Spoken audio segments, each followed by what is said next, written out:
కొంతమంది మేరీ మాతను దేవతగా కొలుస్తున్నారు.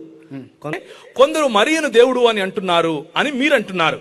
ఎవరంటున్నారు? రోమన్ క్యాథలిక్లు మరియను దేవుడు అని అనరు.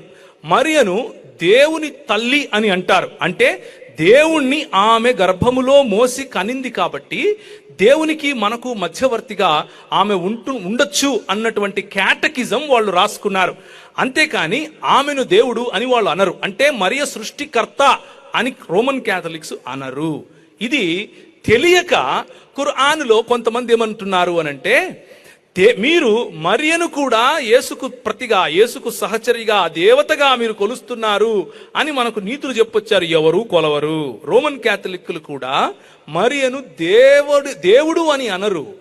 యేసు యొక్క తల్లి అంటే దేవుణ్ణి ఆమె నవమాసాలు మోసి కన్నది అన్న తాత్పర్యంతో క్రీస్తుకు మనకు మధ్యవర్తిగా ప్రార్థన చేసేందుకు ఆమెకు ఇన్వొకేషన్ చేస్తారు. అందులో సమస్య ఉంది, అది మనం కాదనట్లేదు. అయితే మీరన్న ప్రశ్నకు సమాధానంగా చెప్తున్నాను, సృష్టికర్త అయినటువంటి దేవుడు కాదు ఆమె.